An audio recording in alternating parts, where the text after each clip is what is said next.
Eu convido você a abrir sua Bíblia mais uma vez. Na epístola de Paulo escrita a Tito. Texto que nós começamos a trabalhar na semana passada.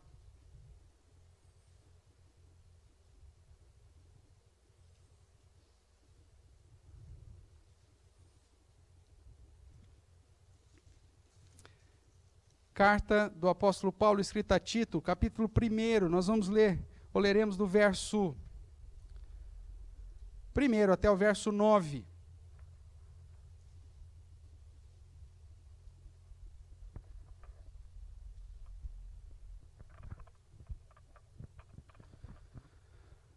Eu vou ler, os irmãos acompanham a leitura que farei. Tito, capítulo 1, do verso 1 a 9, diz assim a palavra do nosso Deus.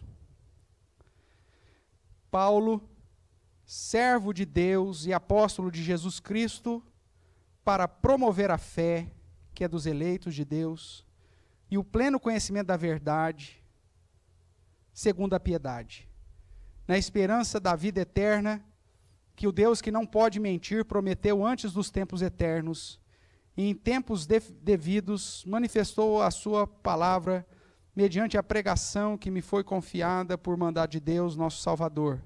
A Tito, verdadeiro filho, segundo a fé comum, graça e paz da parte de Deus Pai e de Cristo Jesus, nosso Salvador. Por esta causa te deixei em Creta, para que pusesses em ordem as coisas restantes, bem como em cada cidade constituísses presbíteros, conforme te prescrevi. Alguém que seja irrepreensível, marido de uma só mulher, que tenha filhos crentes, que não são acusados de dissolução, nem são insubordinados. Porque é indispensável que o bispo seja irrepreensível como dispenseiro de Deus, não arrogante, não irracível, não dado ao vinho, nem violento, nem cobiçoso de torpe ganância, antes hospitaleiro, amigo do bem, sóbrio, justo, piedoso, que tenha domínio de si, apegado à palavra fiel, que é segundo a doutrina, de modo que tenha poder tanto para exortar, pelo reto ensino, como para convencer os que o contradizem. Vamos orar mais uma vez, irmãos? Pai querido, mais uma vez nós bendizemos o teu santo nome pela leitura agora da tua palavra e clamamos para que o Senhor continue a falar ao nosso coração, nos ensinando, e nos dirigindo, ó Deus, a vivermos de modo a exaltar o teu santo nome, a testemunhar a respeito da tua salvação e, ao mesmo tempo, ó Deus, glorificar o teu nome diante dos homens. Fale conosco, apesar de mim mesmo, ó Deus, e nos edifique para a honra e glória do teu nome. É o que clamamos em Cristo Jesus. Amém. Irmão, semana passada nós iniciamos, portanto, uma mensagem aqui em Tito, dentro das chamadas cartas pastorais, 1 Timóteo, 2 Timóteo, Tito e Filemão, e nós vimos que o objetivo do apóstolo Paulo, ao escrever tais cartas, que era endereçada aos pastores, mas que também deveria ser lida por toda a comunidade, era pontuar características essenciais para a vida da igreja.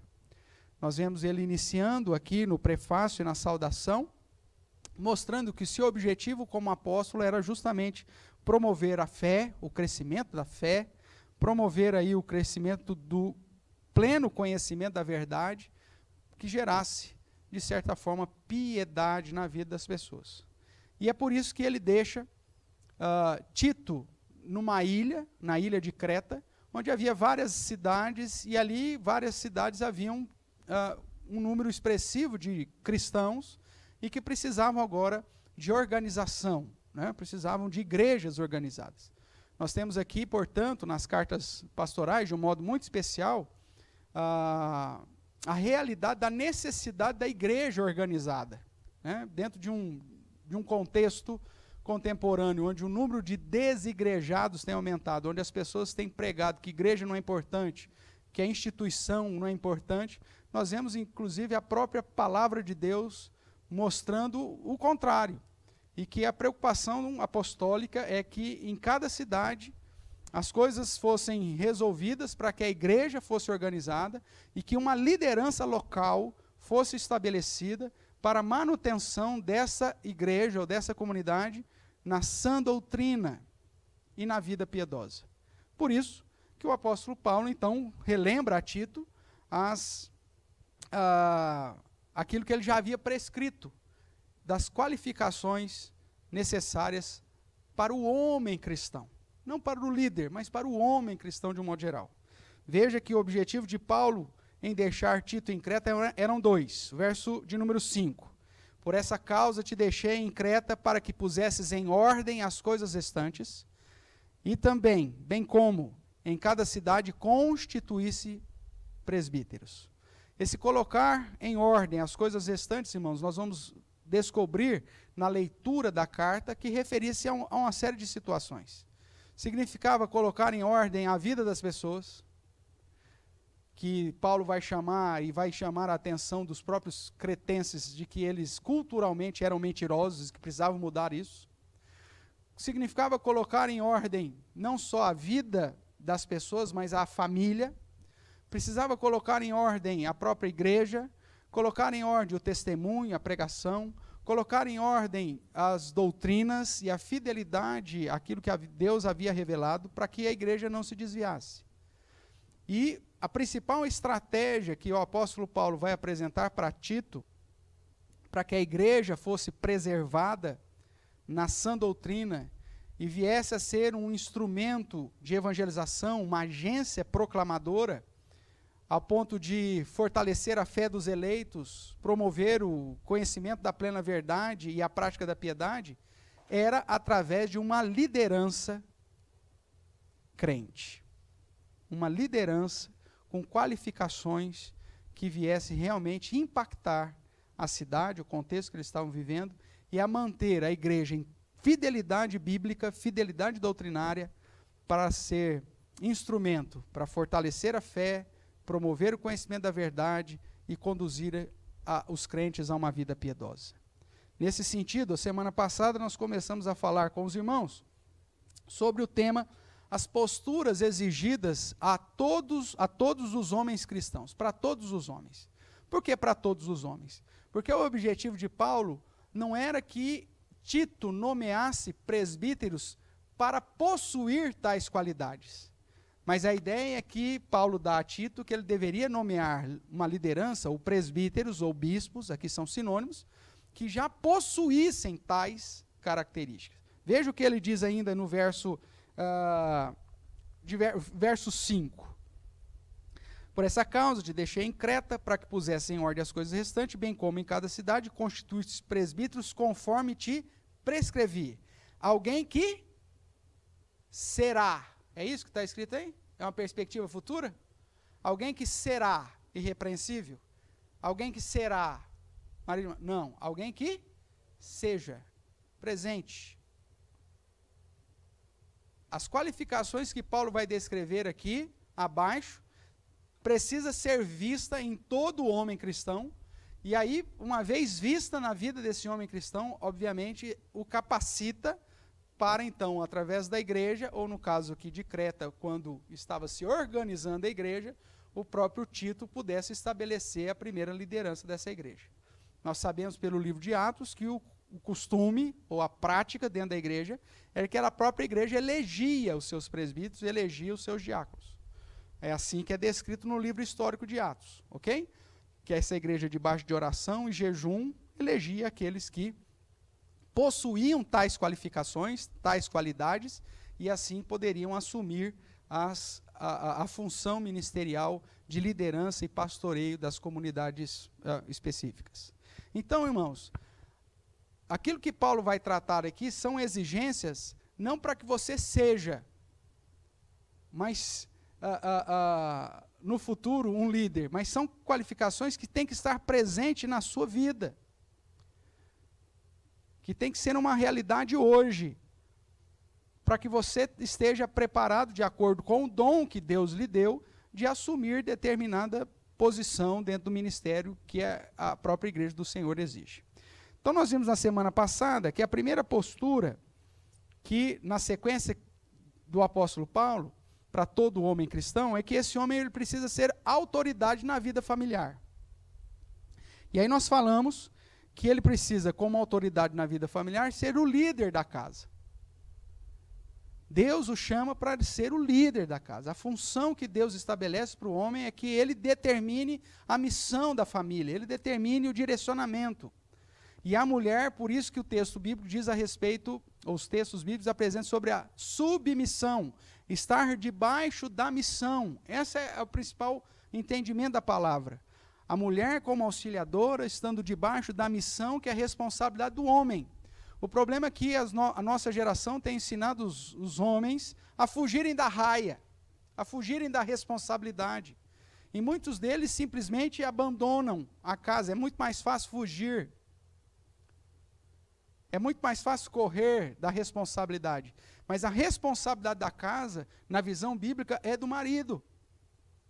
E aquilo que nós já temos dito aqui em outros momentos, né? Se tudo der errado, a culpa é sua. E talvez você diga, pastor, o senhor não conhece a minha esposa. E eu continuo dizendo, a culpa é sua, você que escolheu ela. Se você não teve capacidade como homem nem de escolher uma mulher para lhe ser submissa, para andar contigo na missão que você tinha, então, meu amigo, como fala o ditado? Fugiu. Mas agora, aguente a responsabilidade. Não tem mais como você fugir disso. O ditado que diz, né, comeu a carne, tem que roer o osso. Então agora o problema é seu. E essa perspectiva bíblica, irmãos, te apresenta, inclusive, que como autoridade na vida familiar, seguindo o exemplo do próprio Cristo, você vai ter que amar a sua esposa, cumprindo lá os 3 P's que nós mencionamos na semana passada, né? Protegendo, provendo e promovendo, da mesma forma que Cristo faz com a igreja. E mesmo que isso seja difícil, saiba que para Cristo é muito mais, porque eu não conheço uma noiva tão terrível como a igreja. Nós somos terríveis, irmãos. E mesmo assim, Jesus nos ama, nos capacita, nos dota, nos protege, nos dá ministérios. E esse é o padrão do homem. Portanto, Paulo vai dizer que todo homem cristão precisa ter como postura uma autoridade na vida familiar, como líder da casa, e aí o termo que apresenta é ele ser irrepreensível, não ser digno de repreensão. Você viver um modo que ninguém precise puxar a sua orelha. Fala, meu amigo, você precisa assumir as rédeas da sua casa. Meu amigo, você é o cabeça do lar. A sua família está desmoronando. O que você vai fazer? Vai fugir para o boteco de novo? É você que tem que assumir o compromisso. É você que tem que correr atrás. Você vai entrar debaixo da cama? Está difícil? Então seja você a fonte da motivação da sua família para lutar pela mudança. É ser irrepreensível. Depois nós vimos que ele tem que ser autoridade na vida familiar como esposo. E aí o texto diz que ele tem que ser marido de uma só mulher. Já falamos que o foco é na fidelidade, mas quando você junta com outros textos bíblicos, essa fidelidade é a fidelidade inclusive com a mulher da sua mocidade, como diz lá Malaquias.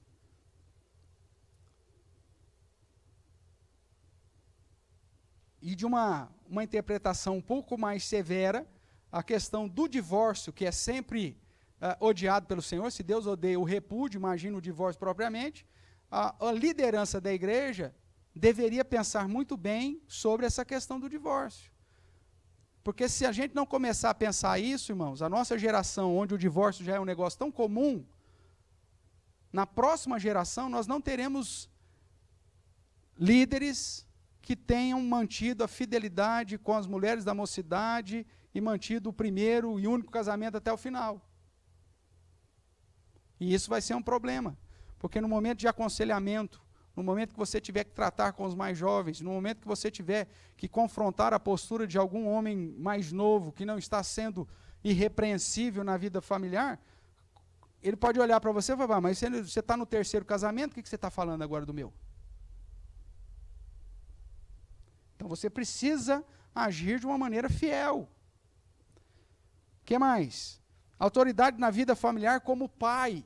E o texto diz que tenha filhos crentes e disciplinados, que não são acusados de dissolução, ou seja, são obedientes e não são insubordinados, ou seja, respeitem os seus pais. A ideia que Paulo vai apresentar é que se você não consegue controlar nem a sua prole, como que você vai controlar a igreja? Se você não consegue nem educar os seus filhos, como que você vai ser instrumento para educar alguém?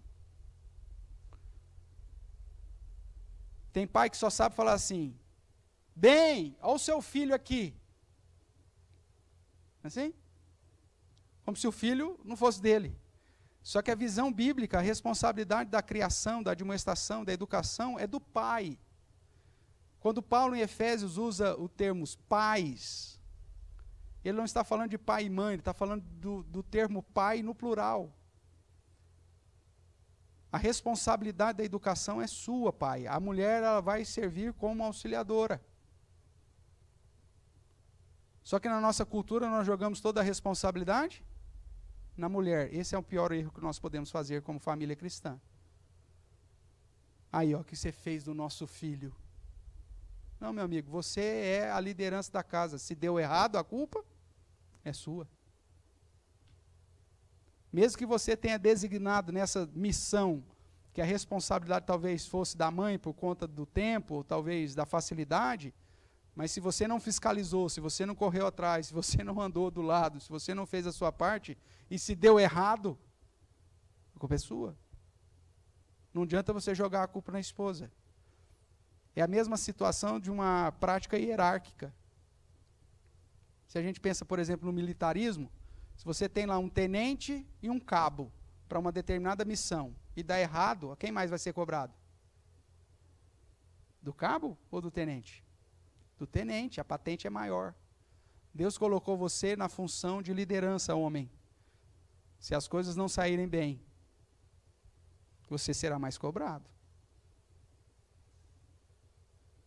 Tanto na manutenção da sua casa, quanto no relacionamento conjugal, quanto na educação dos seus filhos. Portanto, essa é a primeira postura. Se você quiser mais detalhes, é só assistir o culto da semana passada, e aí nós tratamos isso aqui um pouquinho mais, com mais vagar. Ou seja, então, a postura de autoridade da vida familiar, seja exemplo de fé, submissão, obediência. Hoje, nós queremos tratar do segunda postura, que é ser exemplo de servo de Deus dentro da sociedade. Demos uma olhada aqui no texto sagrado. Por essa causa te deixei em Creta, para que pusesses em ordem as coisas restantes, bem como em cada cidade constituísses presbíteros, conforme te prescrevi. Verso 6 trata dessa questão familiar.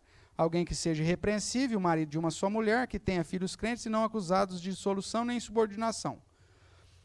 Verso 7.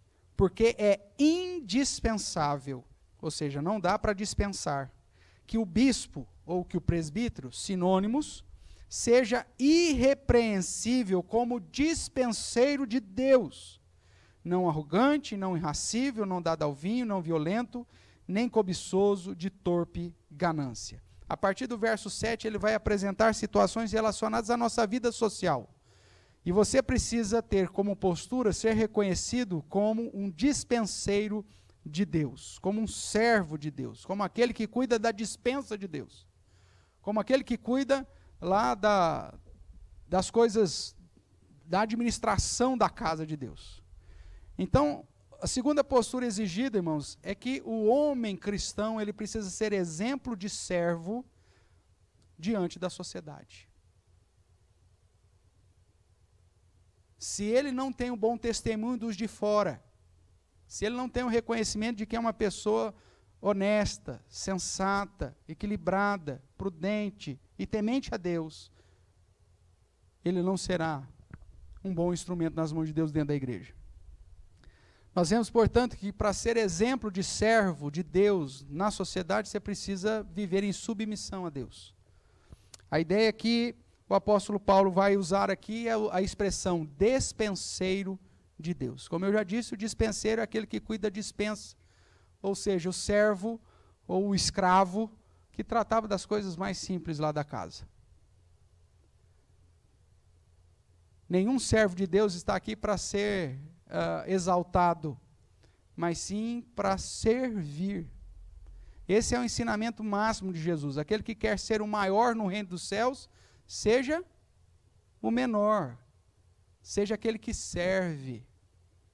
Ele mesmo deu o exemplo disso quando, da preparação na última Páscoa, quando lava os pés dos seus apóstolos.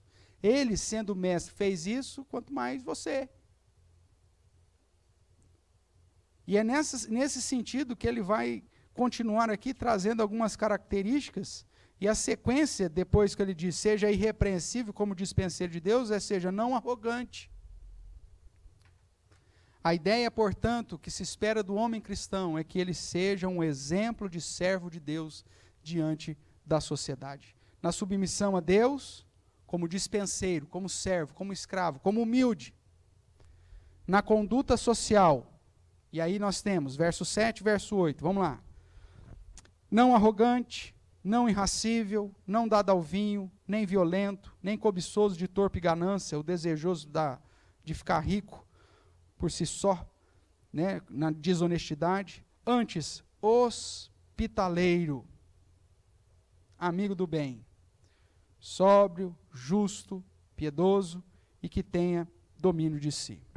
Nós vemos que tais posturas são posturas que conduzem a entendermos que o servo de Deus, diante do convívio social, ele precisa ter uma postura de humildade sempre. Nessa conduta social, ele não é arrogante. Se ele é servo de Deus, então ele tem uma postura de humildade. Ele não é irracível. Ou seja, ele não vive irado. Ele não é dado ao vinho. Ele tem uma postura de equilíbrio, de moderação.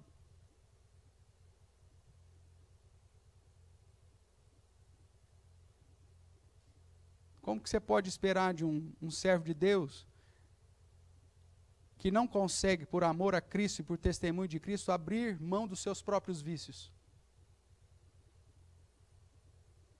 Se aquilo que Jesus fez na cruz do Calvário por você não é suficiente para te constranger a lutar contra os seus próprios vícios, talvez seja melhor se você ir para o inferno mesmo, porque você não é digno daquilo que Cristo fez por você.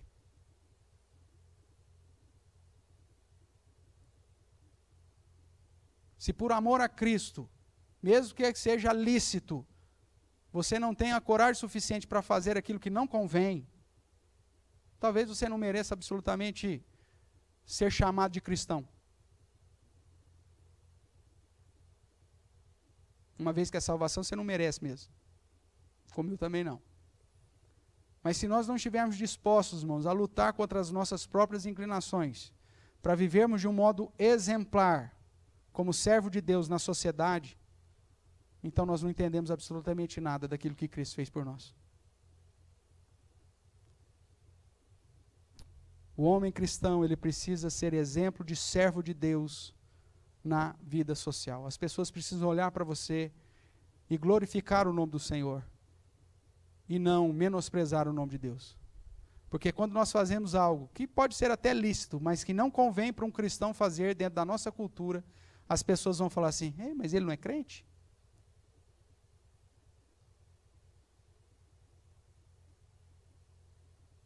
Não é assim que vai funcionar? E como servo de Deus, nós estamos aqui para glorificar a Deus. Mesmo que a gente tenha que lutar contra algo que é uma inclinação que até a gente goste. E que algo seja até mesmo lícito. Mas que de acordo com a liberdade que temos em Cristo, Paulo vai dizer, muitas coisas são lícitas, mas não me convém.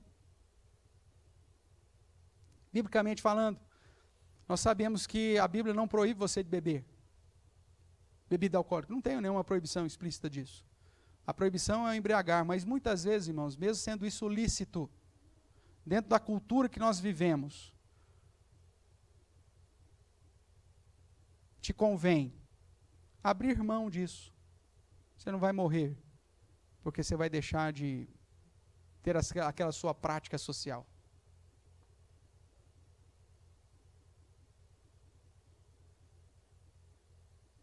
Isso serve para qualquer tipo de vício. Seja de bebida, seja de cigarro,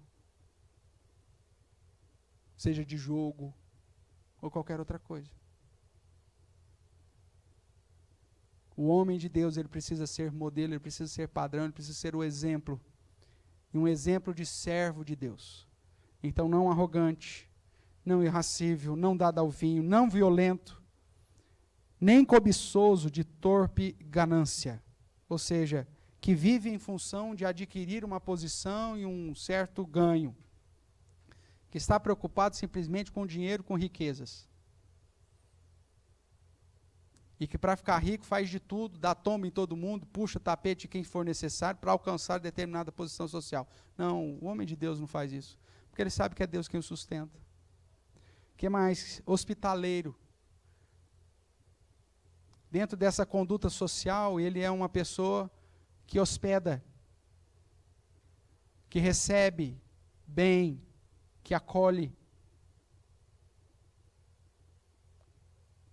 Isso, obviamente, que tem um pé na prática do Antigo Testamento, porque o povo de Deus era obrigado a acolher e a hospedar o estrangeiro, a viúva, o órfão. Obviamente que dentro do contexto cultural, você não vai abrir a sua casa para um estrangeiro, alguém que você nem sabe de onde veio, nem para onde está indo. Mas a hospitalidade no sentido de acolher e de apresentar aquilo que é necessário, e até mesmo socorrer as necessidades de alguém, isso sim deve fazer parte da essência de um homem cristão. Logo, ser exemplo de servo de Deus na vida social, através da sua conduta no dia a dia. Se porventura perguntarmos para aqueles que convivem com você e que não são crentes, qual será a resposta?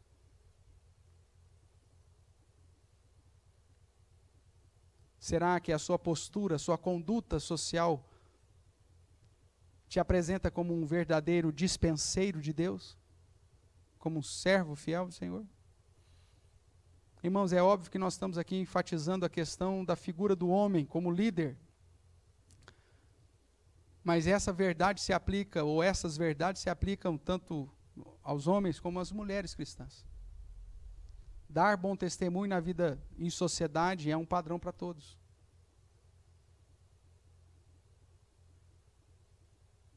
E é interessante que a nossa postura, a nossa conduta pode, inclusive, ser pedra de tropeço na vida das pessoas. Porque quando nós agimos com uma conduta que não condiz com a postura bíblica, as pessoas perguntam, mas você é crente? Você fala, eu sou, da Igreja Presbiteriana Reformada. Ela fala, essa aí eu nunca vou.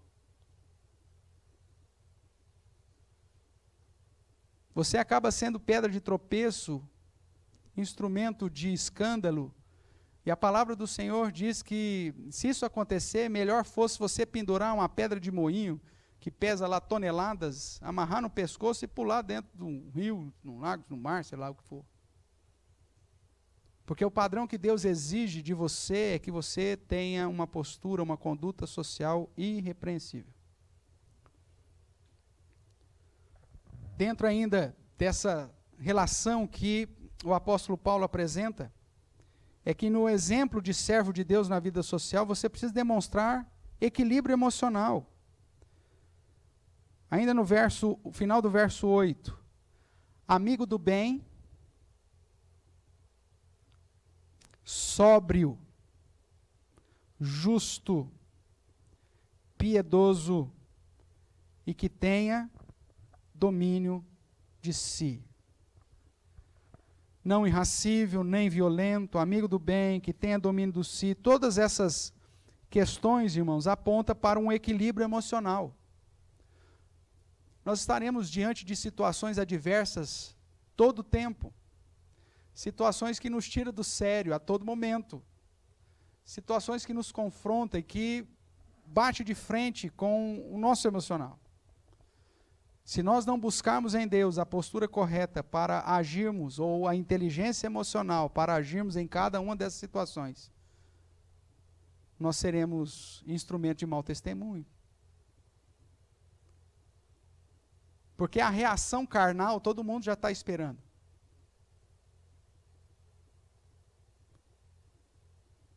O ponto está em ter uma reação diferente daquela que todo mundo espera.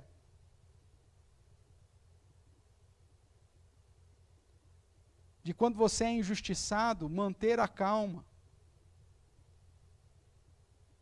Mesmo que todo mundo entenda que talvez você pudesse até mesmo explodir. Mas é aqui que nós vamos mostrar o nosso diferencial como servos. Uma situação que estava direcionada para que a violência fosse algo até mesmo aceitável. Mas por você ser um servo de Deus, você resolve de outra maneira. Com sobriedade, com moderação, com equilíbrio. É agir na dependência do próprio Deus e não segundo a inclinação da nossa própria carne.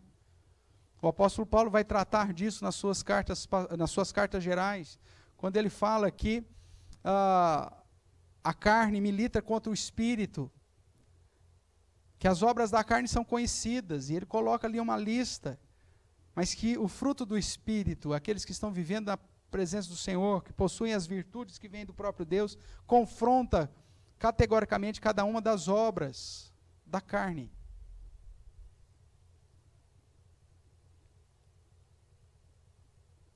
Isso só é possível, segundo as Escrituras, vivendo na dependência do próprio Deus. Quanto mais cheio você estiver do Espírito Santo, mais você produz o fruto do Espírito, isso é óbvio. Quanto maior a comunhão, quanto maior a vida de adoração, a vida de gratidão, a vida de sujeição a Deus, de dependência a Deus, em buscar aquilo que Deus realmente quer da sua vida, em investir tempo para crescer na fé, no conhecimento e na prática da piedade, obviamente que isso vai ser um processo que vai te conduzir a essa moderação, a esse equilíbrio emocional que deve ser a característica de todo aquele que serve a Deus.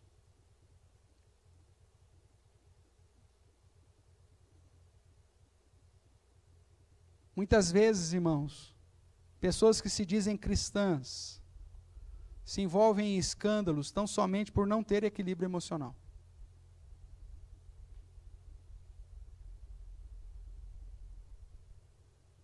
Brigas na família, discussão com filhos, violência doméstica, envolvimentos em situações na sociedade, tão somente por falta do equilíbrio ou da inteligência emocional. Que a gente não consegue por nós mesmos, nós precisamos da ação do próprio Espírito Santo de Deus na nossa vida.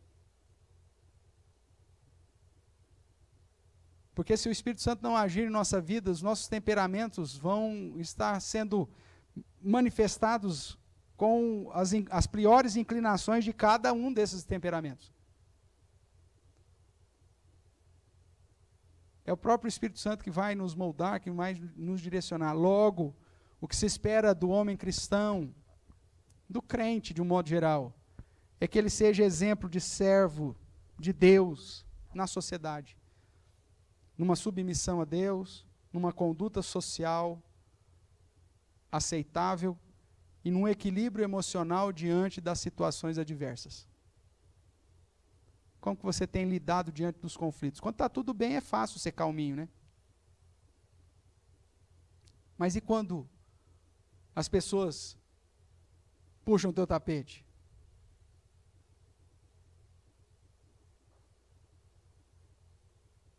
Quando as pessoas falam coisas injustas e mentirosas a respeito de você?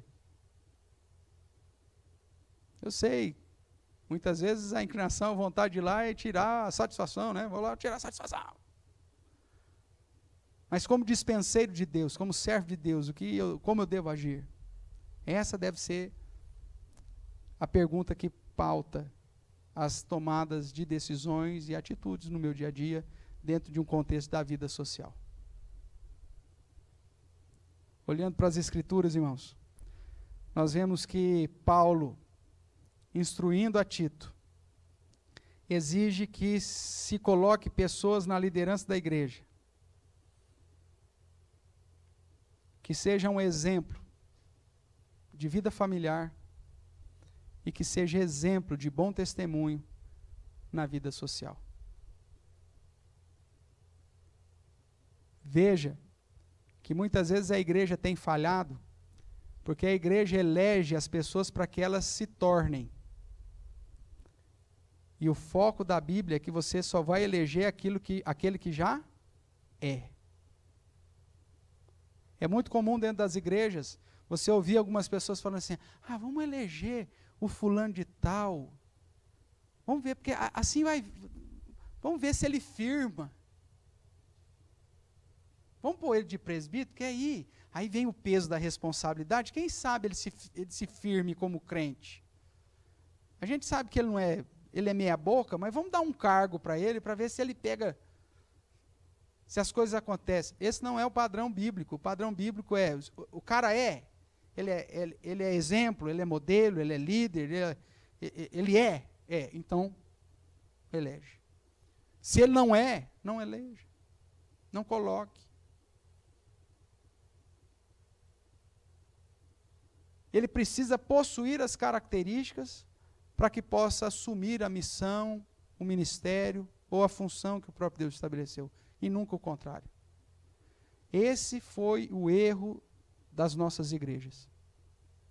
Eleger pessoas que não estavam aptas para assumir a função e que não tinham características necessárias e bíblicas para assumir tal função.